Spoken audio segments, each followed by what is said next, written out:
Bwana asifiwe. Tutaangalia neno la Mungu linalosema nguvu ya Pasaka. Nguvu ya Pasaka ndio kichwa cha habari cha somo letu. Nguvu ya Pasaka.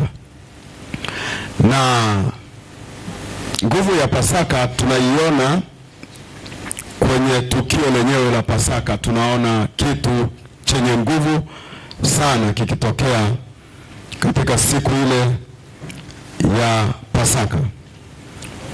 Na kwa kuwa wiki hii ni wiki ya Pasaka, tutaangalia vitu vichache vinavyohusiana na Pasaka, na tutaona nguvu kubwa sana ya Mungu iliyotokea kwenye tukio hili la Pasaka.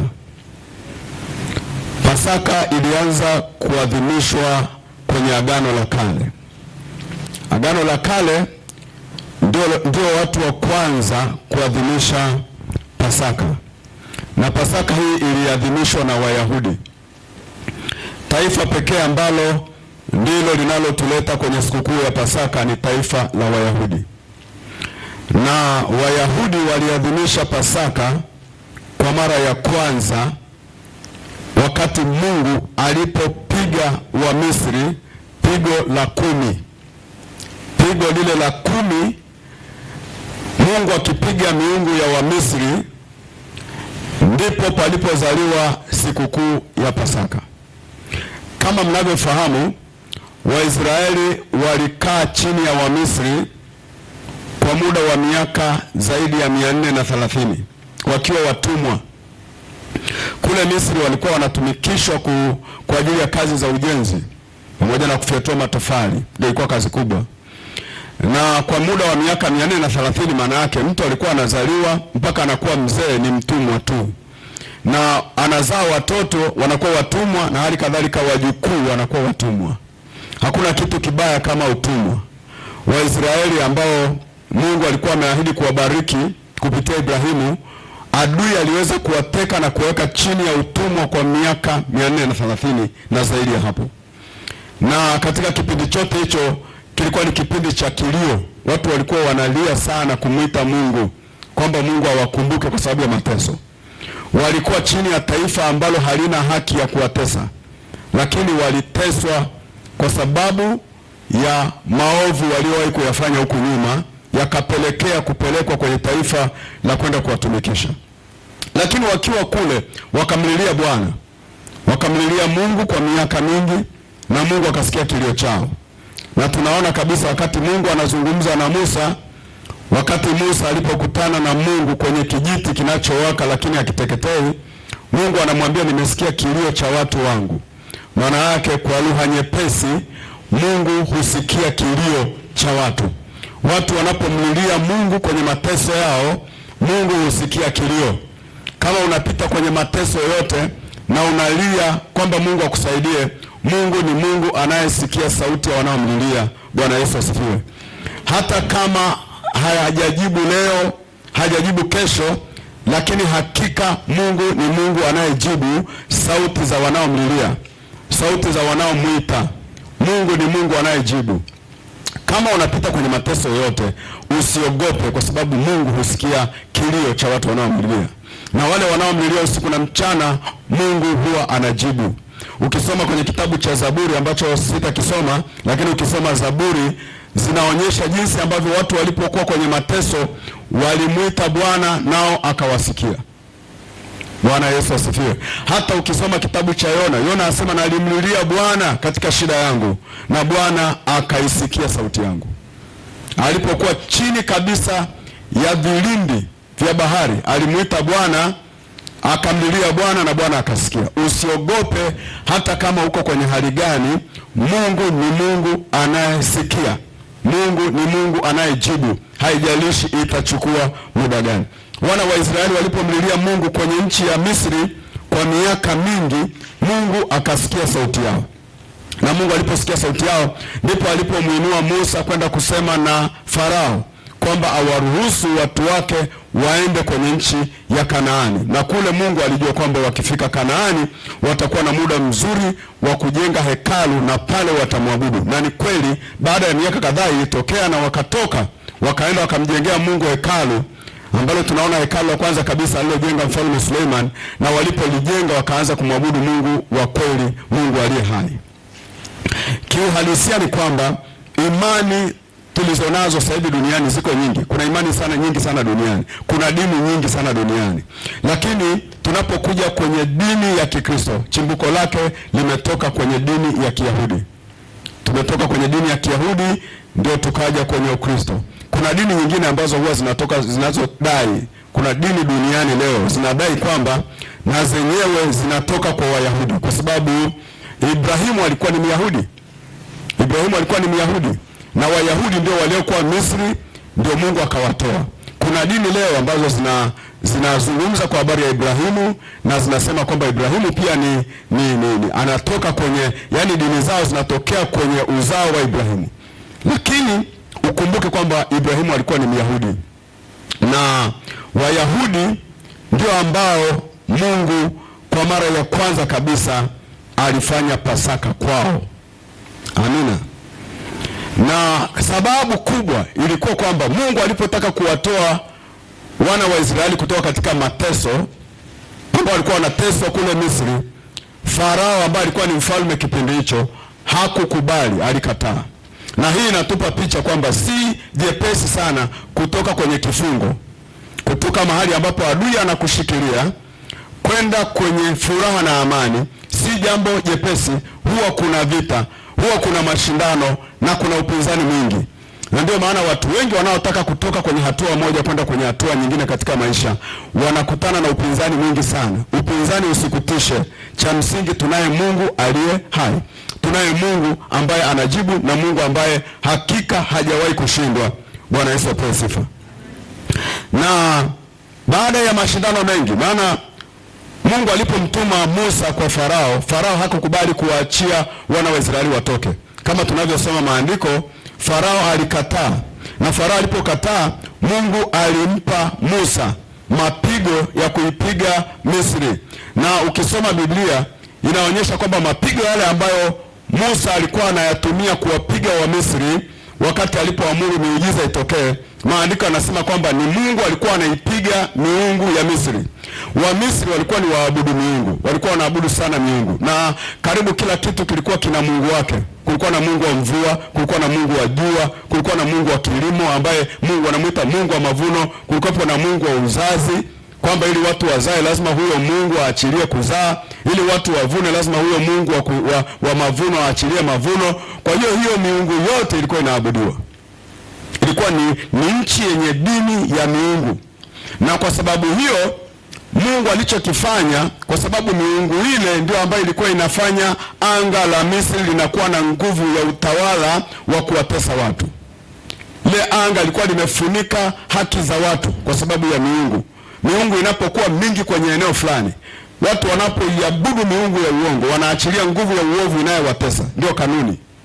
Na nguvu ya nuru ya Yesu inapokuwepo kwenye eneo la mahali, watu wakamcha Mungu, watu wakaacha uovu, ile nuru ya haki inaachiliwa eneo hilo, na eneo hilo linakuwa na upenyo mkubwa katika ulimwengu wa roho, na watu wanastawi, na watu wanastarehe, watu wanakuwa na afya, watu wanakuwa na amani, kwa sababu Mungu wa kweli ndiye anaabudiwa eneo hilo. Kwa hiyo tunapomwita Mungu wa kweli mahali, tukamwabudu katika roho na kweli, amani hutokea, uponyaji hutokea, fadhili hutokea. Bwana Yesu asifiwe. Na hawa watu sasa walikuwa wanaabudu miungu, kwa hiyo haki ikawa haipo. Watu wakawa wanateswa mno, especially Waisraeli waliteswa mno. Mungu alipotaka kuwatoa, Farao akakataa, akazuia. Kwa hiyo ikabidi Mungu apige mapigo 10 unayosoma kwenye kitabu kile cha Kutoka. Mapigo yale yalikuwa ni mapigo ya kuipiga. Biblia inasema alikuwa anaipiga miungu ya Misri, kwa sababu kila pigo liliwakilisha kumpiga Mungu mkuu wa Misri. Lakini yule Mungu wa mwisho alikuwa ni Mungu wa uzao, Mungu ambaye alikuwa anaabudiwa, Mungu ambaye walikuwa kila mzaliwa wa kwanza wa Misri, kila mzaliwa wa kwanza walikuwa wanamtoa wakfu kwa Mungu wa Kimisri, Mungu wa kipagani. Kwa hiyo akizaliwa tu hivi wanamweka wakfu kwa huyo Mungu. Na ili Mungu kumpiga huyo Mungu wa Kimisri ambaye ndiye alikuwa anamiliki wazaliwa wa kwanza wa Misri, kilichofanyika ni kuwaua wazaliwa wote wa kwanza, alafu kumwonyesha yule Mungu na kumdhalilisha kwamba hawa wazaliwa wako wa kwanza nimewaua na huwezi kunifanya chochote. Na ili kuwalinda Waisraeli akawaambia, mtachinja aidha kondoo au mbuzi. Mtakapomchinja mtapaka damu yake kwenye miimo ya milango. Ndio mwanzo wa Pasaka. Mungu anazungumza na watu wake akiwapa siri ya mambo yaliyofichika. Na mimi nataka nikuambie, kuna vitu ambavyo the way unavyoendelea kumcha Mungu, Mungu atakupa siri ya mambo yaliyofichika ambayo hata adui zako hawatajua, hata watu wanaokuzunguka hawatajua, lakini Mungu atafunua siri kwenye maisha yako. Mungu akawapa siri, akawaambia, mtakachokifanya, nataka kuua wazaliwa wote wa kwanza wa nchi ya Misri.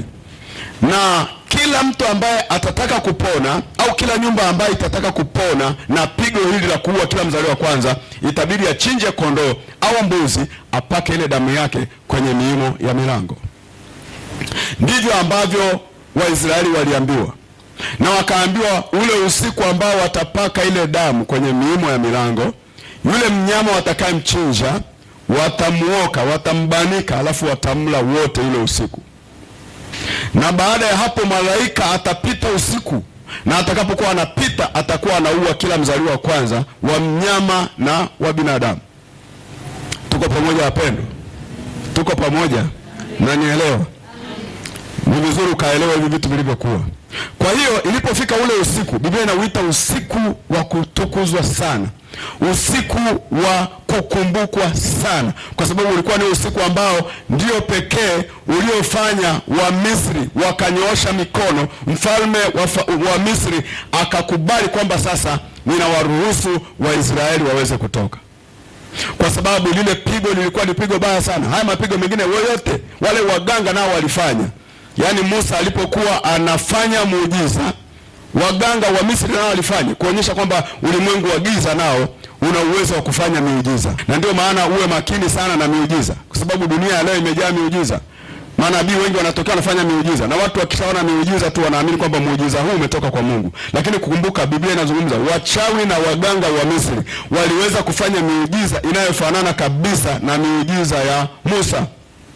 Musa anafanya muujiza na wachawi wanafanya miujiza. Musa anafanya muujiza mwingine. Kwa hiyo miujiza mingi ilifanywa na wachawi pia, ikijilinganisha na miujiza ya kimungu.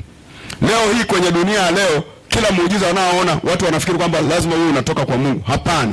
Shetani ana uwezo wa kufanya miujiza. Uwe makini na fundisho. Fundisho lazima ulisikilize vizuri na uwe msomaji wa neno, ili kuweza kupima miujiza ya huyu anayeleta miujiza.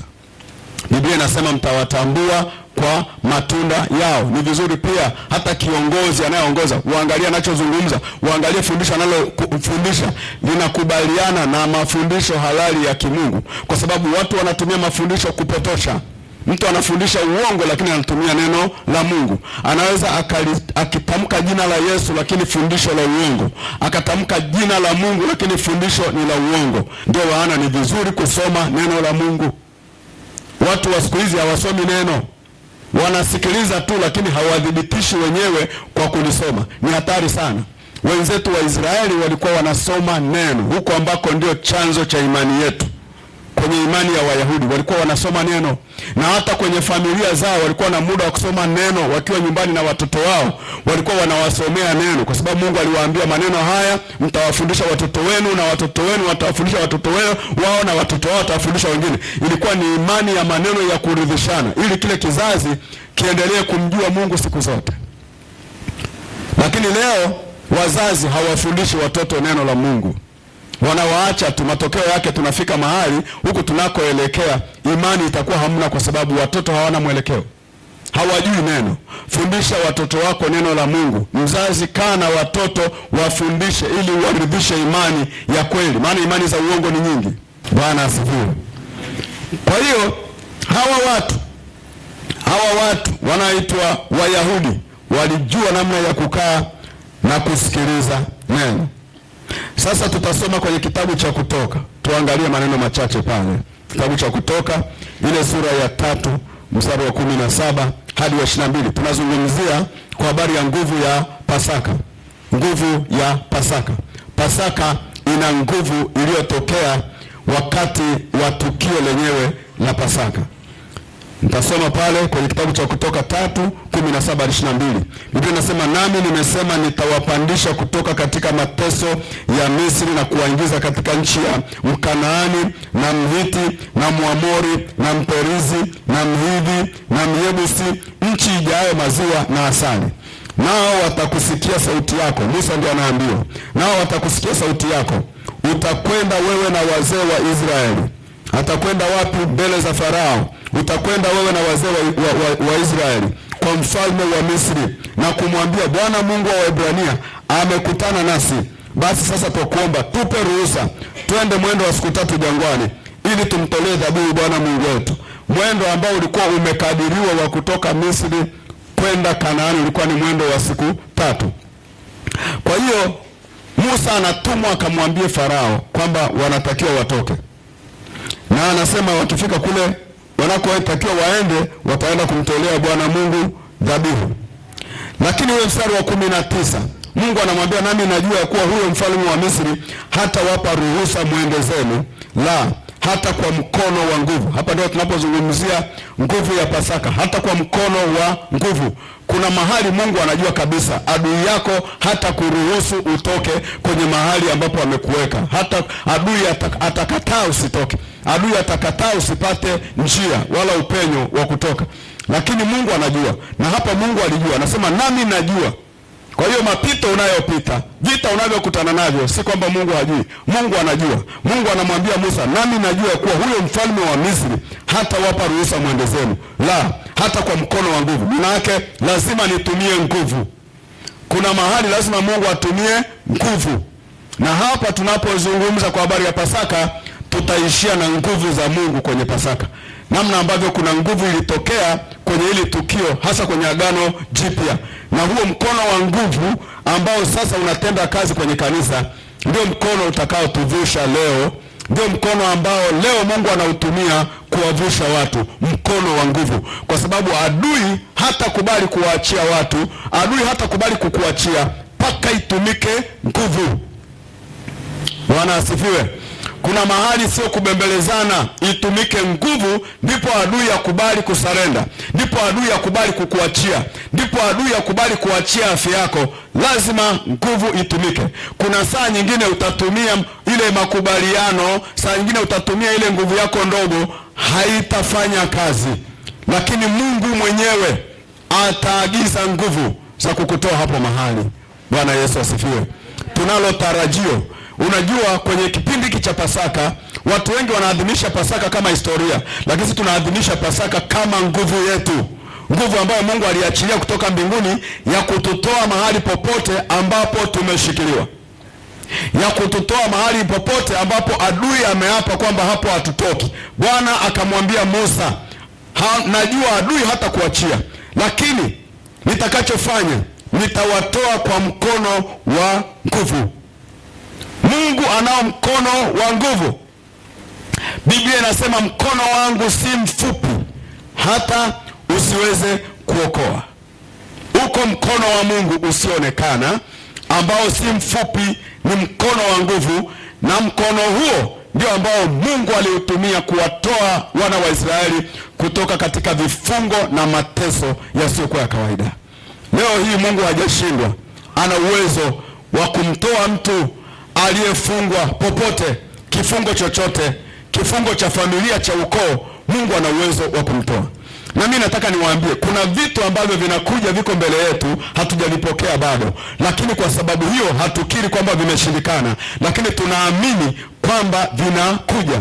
Kuna vitu tunavikiri siku moja vinatimia, na hivyo vinakuja katika jina la Yesu. Haijalishi kumevurugwa kiasi gani. Maana adui anaweza kuvuruga sana, ukaona njia yako ni kama imeharibiwa, ukaona milango yako yote ni kama imefungwa. Nataka nikwambie, Mungu anamwambia Musa, najua Farao hata waruhusu mtoke, lakini nitawatoa kwa mkono wa nguvu. Bwana asifiwe. Mwambie mwenzako, Mungu anakutazama, atakutoa mahali ulipo kwa mkono wake wenye nguvu. Bwana asifiwe. Mungu anawaambia najua hatakubali. Kumbe kuna wakati Mungu anajua tunakutana na upinzani. Mungu anajua huko mbele utakutana na upinzani, lakini haimsumbui Mungu. Mungu anajua hata kama utakutana nao, bado Mungu ataachilia nguvu ya kukutoa. Amina. Iko nguvu ya kukutoa. Iko nguvu ya kukutoa. Kitu anachofanya shetani kwenye maisha yako ni kushusha imani yako. Kwa sababu ya misukosuko mingi, imani za watu wengi, Biblia inasemaje? Zitapoa. Kwa sababu ya misukosuko, kwa sababu ya matendo yaliyoko duniani, imani za watu wengi zitapoa. Watafika mahali watu wanaona imani hii haina nguvu. Ndio maana kuna mataifa mengi sasa hivi duniani Ukristo umekufa, kwa sababu waliposubiri kidogo, wakakutana na misukosuko kidogo, wakaona vitu havitokei, wameachana na imani, kwa sababu wanaona kama hamna kitu. Mimi nataka nikuambie kuna kitu. Tusikubali kusema kipo katika jina la Yesu. Kuna vitu vimefichwa lakini vipo. Yesu akasema mtu akiwa na imani kama punje ya haradali atauambia mlima uhame nao utahama. Nasi tunaendelea kuamini ijapobadilika milima. Tazama akazungumza Daudi akasema ijapobadilika milima. Kuna wakati shetani ataleta maruerue ya kufanya mambo badilike. Usiogope. Endelea kusimama na msimamo wako. Kinywa chako kimejaa miujiza. Biblia inasema ulimi wa mwenye haki ni afya. Bwana asifiwe. Kama ni mgonjwa, tamkia afya yako kila siku, asubuhi, mchana na jioni. Kuna kitu kinaumbika usichokiona. Ndicho ambacho walifanya wenzetu wa Israeli walipokuwa wanatamkia ile ngome ya Yeriko. Walitamkia asubuhi, wakaitamkia mchana, wakaitamkia jioni, wakaizunguka Yeriko wakiitamkia. Siku ya 7 Yeriko ikadondoka chini. Hawakuwa na aina yoyote ya sururu, bali waliliita jina la Bwana, kwa sababu ukiliita jina la Bwana kinywa chako kinaumba. Endelea kuumba. Na mimi najua hakuna Mungu ambaye ni Mungu anaachilia vitu vile kirahisi, kwa sababu hautakuwa kiroho. Wakati mwingine ataachia ugumu. Anapoachia ugumu ukapigana, ndipo unapokuwa hodari. Kuchelewa kujibu kwa Mungu kuna kufanya uwe hodari zaidi, maana unakuwa na muda wa kufanya mazoezi dhidi ya adui yako. Bwana asifiwe. Ukisikia mtu ameitwa komando wa kijeshi, kapita mafunzo mengi tena ya hatari, ndio anakuwa kwenye hiyo level. Mungu anawaandaa makomando wa kiroho ambao watambwaga shetani katika kipindi hiki cha mwisho, na hawa makomando lazima wapite kwenye vipindi vigumu. Sikiliza, kipindi cha Paulo na Sila siwezi kukilinganisha na sasa. Sasa hivi majaribu yake ni tofauti, kila kitu kimebadilika. Mungu anahitaji mashujaa, anahitaji watu hodari wasiokubali kushindwa, na ni wewe katika jina la Yesu. Nasema ni wewe katika jina la Yesu. Nasema tena ni wewe katika jina la Yesu. Usikubali kushindwa. Dunia ijapo kubadilika, ujapoona kuna vitu vipya vinatokea duniani, ujapoona kuna aina fulani za mifumo ya kidunia vinabadilika ili kuiua hiyo imani yako, kukufanya usistawi kiroho, kukufanya ushuke moyo, usikubali kushuka moyo. Tunaukaribia wakati wa utukufu. Tunaukaribia wakati ule ambao Bwana alisema nyakati za mwisho zitakuwa ni nyakati za hatari, lakini watu wa Mungu watazidi kustawi. Watu wa Mungu watazidi kwenda mbele. Watu wa Mungu watazidi kutiwa nguvu. Biblia inasema watapokea nguvu mpya. Haleluya. Usiogope. Usiogope. Ndio maana kwenye nyakati hizo nazo, wakati watu wanaposherekea Pasaka, wengi wanasherekea Pasaka kama msiba. Sisi hatusherekei Pasaka kama msiba, tunasherekea Pasaka kama ushindi. Tunasherekea Pasaka kama nguvu ya Mungu iliyotokea isiyokuwa ya kawaida. Tunasherekea Pasaka kama nguvu ya ufufuo. Kwenye vitu vilivyokufa vikasahaulika vinafufuka tena kwa sababu ya Pasaka. Haleluya. Tunasherekea Pasaka mahali ambapo adui ameapa kwamba hatutoki. Kwenye Pasaka tunasema tutatoka katika jina la Yesu. Na Pasaka inatuletea kumbukumbu ya vitu ambavyo mashetani wanatutesa navyo. kwamba kwa hivyo tutatoka tu hata kama tumecheleweshwa, lakini tutatoka. Kwa hiyo Pasaka haitufanyi tukaona kuna msiba, bali inatufundisha kuna kuhuishwa baada ya mateso mengi, kuna kutoka baada ya mateso mengi, kuna kuinuka tena baada ya mateso mengi, kuna kufufuka baada ya hata kifo. Haleluya! Pasaka inakuwa ni nguvu yetu ya ushindi. Kuna watu wanasema Yesu amekufa leo, si ndio? Leo Ijumaa Kuu ndio wanasema Yesu amekufa. Lakini kwetu sisi ni ushindi, maana Yesu akufa kifo cha binadamu wa kawaida. Alikufa kifo ambacho anapokufa wengine wanainuliwa, anapokufa wengine wanastawi, anapokufa wengine wanaponywa. Kifo chake ni ushindi kwetu, sio kilio kwetu, maana hakuna ambaye angeweza kumuua Yesu. Yesu amekubali tu kufa kwa ajili yetu. Amina, amina. Mungu anawaambia mmeteswa sana, na ninavyomtuma mjumbe kwenda kumwambia Farao awaachie, ninajua hata waachia, lakini anasema nitawatoa. Mwambie mwenzako utatoka kwa mkono wa nguvu katika jina la Yesu. Haleluya, tutatoka. Mwambie mwenzako tutatoka, hata kama tutachelewa, lakini tutatoka. Bwana Yesu asifiwe. Kwa nini maandiko yanasema tunashinda na zaidi ya kushinda? Ni kwa sababu kwenye mchezo tunaocheza kwenye ulimwengu wa roho tunahesabiwa haki ya ushindi wakati bado mchezo unaendelea, kwa sababu Mungu wetu ni mshindi na anajua waliomwamini hawashindwagi. Nataka nikwambie hivi, kuna nguvu nyingi sana ndani yako japo hujui. Nguvu za ushindi zimeachiliwa kwako. Wewe ni wa kushinda, wewe ni wa kushinda, wewe ni wa kushinda katika jina la Yesu. Amina. Wewe ni wa kushinda. Unaonekana mnyonge, wewe ni wa kushinda. Unaonekana kama dhaifu, wewe ni wa kushinda. Biblia inasema tunashinda na zaidi ya kushinda. Maana yake sio ushindi wa kawaida, zaidi ya kushinda. Na hakuna jambo lisilowezekana kwake aaminie, ndivyo maandiko yanavyosema. Na sisi tusikilize maneno mengine ya mtaani, tunajua Mungu amesema hakuna lisilowezekana kwake aaminie. Tulishike hilo, tuliamini hilo, tutoke nalo, tulale nalo, tuamke nalo. Hata ukiona kuna kushindwa, endelea kukiri kwamba hakuna lisilowezekana kwake aaminie. Na mimi ninaamini kwa jina la Yesu yatawezekana. Haleluya. Ushindi wetu uko katika uhodari. Ushindi wetu umesimama katika uhodari na imani ya Yesu. Imani isiyoshindwa. Imani isiyoshindwa. Ni imani ya Yesu pekee duniani ndio imani isiyoshindwa.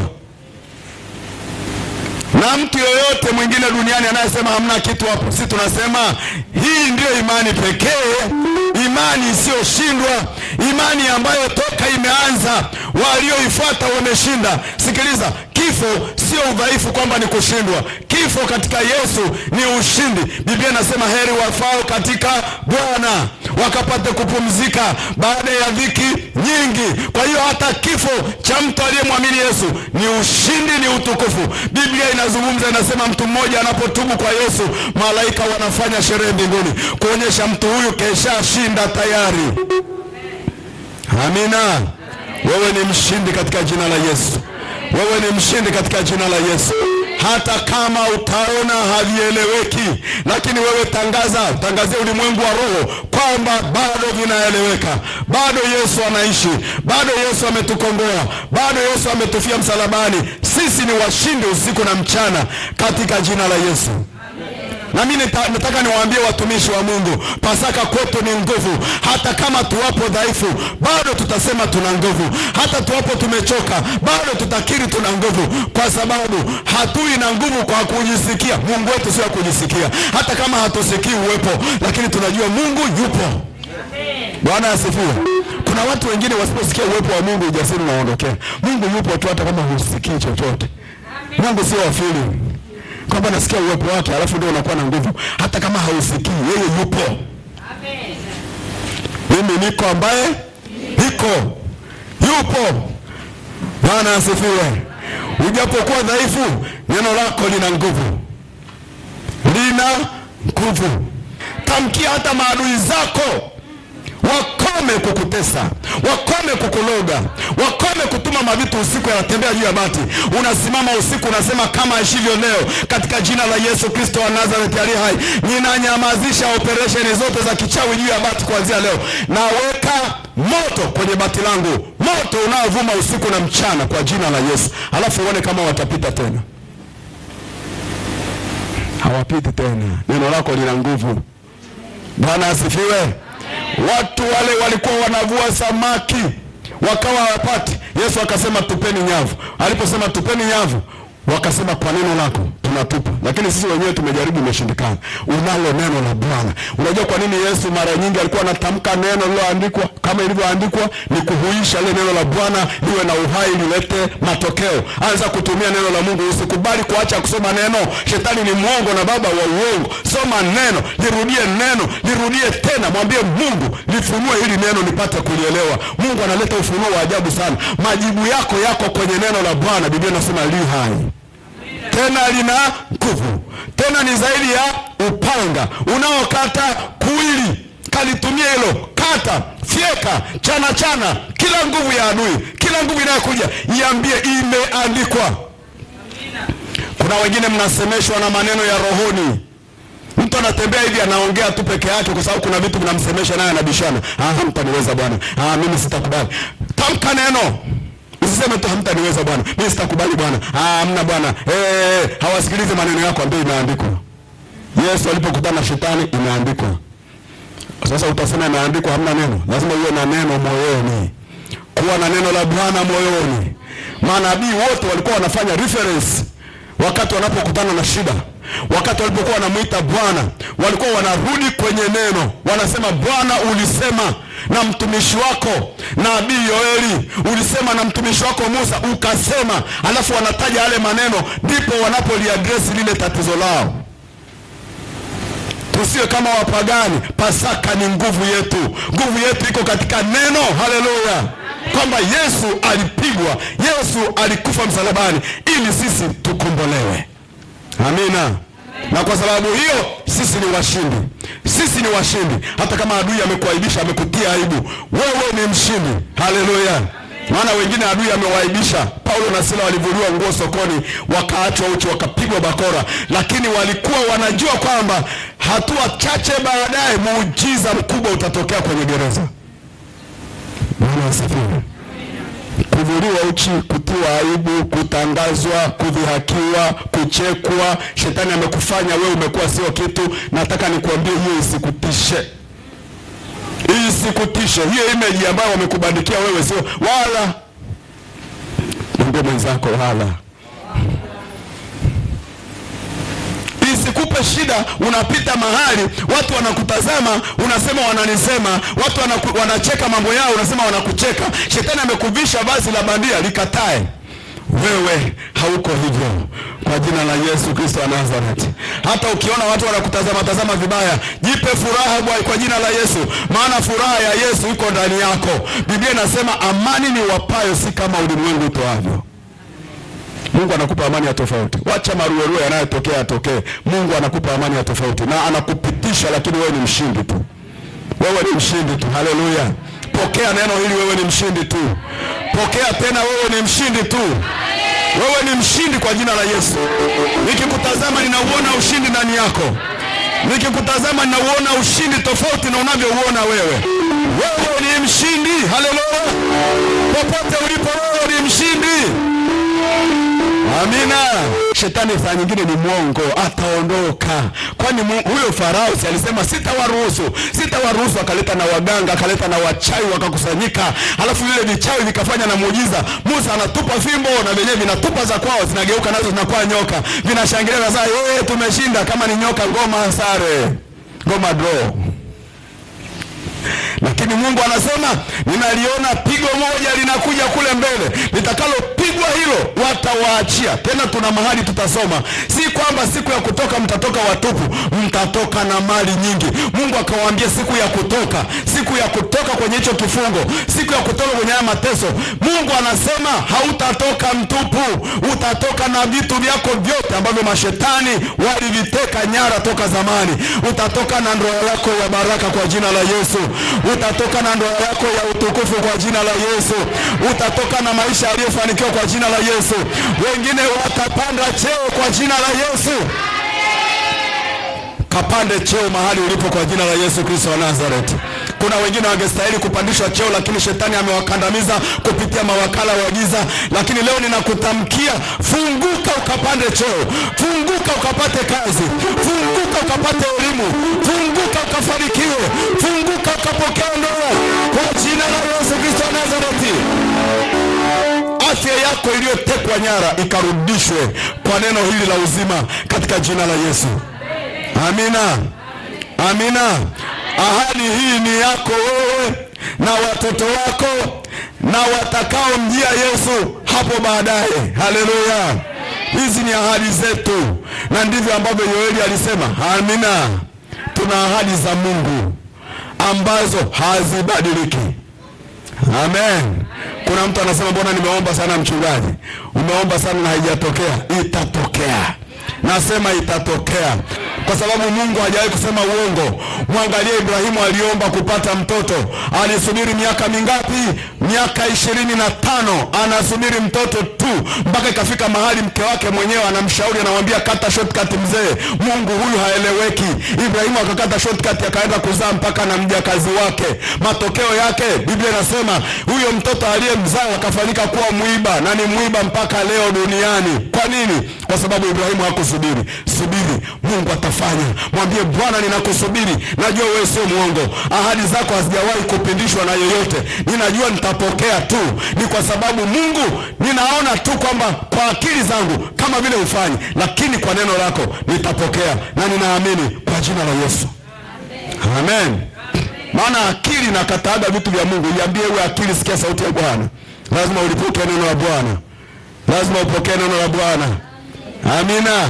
Iambie akili yako, kuna aliyekuumba ana uwezo kuliko wewe. Maana akili na upinzani. Unataka kuamini kwamba mbona hiki, mbona hiki, mbona hiki, mbona hiki. Ambie nyamaza, sikia sauti ya Bwana. Imeandikwa. Biblia inasema tukiangusha mawazo yanatokea wapi? Huku ndani. Yanakwambia wewe hutafanikiwa, wewe haitakuwa hivi, wewe waambie sikiliza sauti ya Bwana. Imeandikwa, utafanikiwa. Biblia inasema utafanikiwa kila uendako. Ndivyo Biblia inasema. Utafanikiwa wapi? Kila uendako. Tena anasema kila uendako nitakuwa pamoja na wewe. Haya mambo wapendwa hayatokei mpaka tuyang'ang'anie. Unajua kwa nini Ukristo wa leo unakuwa ni Ukristo mdumavu, Ukristo usiokuwa na nguvu? Ni kwa sababu watu wameliacha neno, wanatembea kwa akili zao wenyewe. Sikiliza, dunia ni ngumu, hautaiweza bila neno. Lazima ung'ang'ane sana, utembee ukisemesha dunia, utembee ukisemesha mifumo iliyoko, utembee ukisemesha mashetani yanayokusemesha sauti za rohoni, utembee ukiwasemesha. Wengine ni wanadamu, ni mawakala, unawaambia neno, imeandikwa. Pasaka inatuahidi kupiganiwa, kutetewa kwa mapigo mengi kwa adui kwa jina la Yesu. Chochote kitakachoinuka kitapigwa pale kitakapokugusa, pale unapomwamini Yesu, jina lipitalo majina yote. Amina. Amen. Anasema mstari wa 20, nami nitanyoosha mkono wangu. Kuna saa Mungu ananyoosha mkono na kuipiga Misri kwa ajabu zangu zote nitakazofanya kati yake. Kisha baadaye atawapa ruhusa kwenda. Adui yako atakupa ruhusa kwenda. Kama wewe mwenyewe umepigana, kuna mahali mbingu zitaingilia kati. Paulo na Sila walipofungiwa gerezani walikuwa hawana uwezo. Biblia inasema walifungwa miguu na mikono, kwamba hawezi kufanya chochote. Nini kilichotokea? Mbingu zenyewe zikatokea, zikatikisa ile milango ya gereza ikafunguka, na Biblia inasema minyororo yao ikawaachia. Kuna saa mbingu zinaachilia nguvu kutoka mbinguni kukukomboa, kukupigania na kukutetea unapokuwa dhaifu kabisa.